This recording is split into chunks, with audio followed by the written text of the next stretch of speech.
จะพอผู้หวายไปแล้วหลายสนามวันนี้มาในนามของเจ้าแม่แห่แก้วมังกรทำได้เป็นหนอนเหลือ35ไม่พายไม่เกิน35ไม่พายเอาแล้วมันช่วงยาวสามชาติในท้ายตาคนต้องเปิดเอาไว้ขันคนน้องเปิดทีลำเนินเปิดทีลำนี้เปิดทีเปิดเธอไว้ว่าสมัยนี้เขาบอกว่าเอางัดทั้งงัดตัวลำไหนจะงัดทั้งงัดหนีก่อนกันแล้วต่างเอาแล้วเอาสปปเราในนามของราชวงศ์ลูกดอกฟ้าอาจจะทำได้ไปตรงนะคนตาดูเสื้อสีดำของลำนี้สิลูกสีดำลุงเจ้าแม่รองแก้วขอไปเจ้าแม่แก้วมังกรดูด้วยเสื้อสีดำมันจ้วงยาว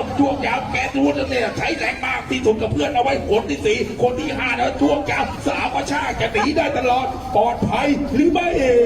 แล้วหนีตลอดปลอดภัยหรือไม่ต้องมาดูกันที่ระยะทางเพราะว่ากีฬาประเภทเรือพายเป็นการแข่งที่เหนื่อยที่สุดในการแข่งขันว่าแล้วดูไม่ออกบอกไม่ได้ตอนนี้เริ่มอัดขึ้นมาว่าแล้วจะแม่แก้วมังกรฝั่งคดีมาเจอเรือดีราชวงศ์ลูกดอกฟ้าจากพี่น้องสปปลาวเริ่มผายบทผายพี่มาจีตีขึ้นก่อนคอจูจี้ดูหนีกันขึ้นมาแล้วจะแม่มังกรเริ่มขุดขึ้นมาว่าแล้วในท้ายฝั่งกระโดดฝั่งพี่น้องสปปลาวเริ่มลุกขึ้นยืนแล้วว่าแล้วอัดขึ้นมาว่าแล้วจะแม่แก้วมังกรจะบี้ทันหรือไม่ทันแก้วมังกรจะบี้ทันหรือไม่ทันราชวงศ์ลูกดอกฟ้าเริ่มหนีมาเลยเถอะหนีมาเลยเถอะแล้วหนีได้หนีไปแต่ตามสายตาบอกว่าระยะทางมันมาครึ่งทางเอง 1,500 เมตรมาประมาณครึ่งทางต่างคนต่างจำดูว่าเจ้าแม่แก้วมังกรร่องน้ำที่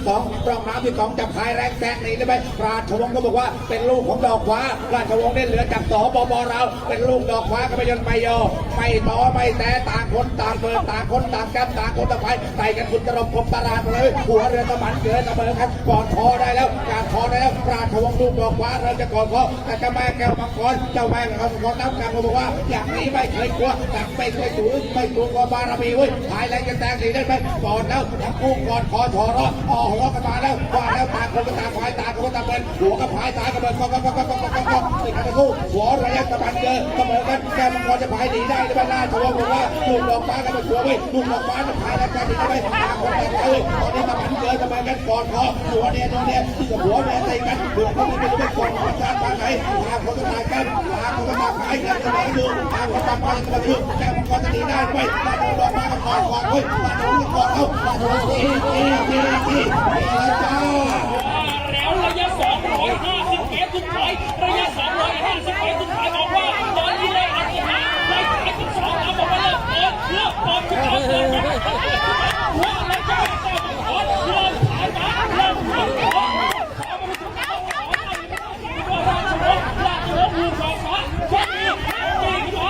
จีกันมาเริ่มแม่มังกรเริ่มหนีมาลูกดอกฟ้าราชวงศ์ลูกดอกฟ้า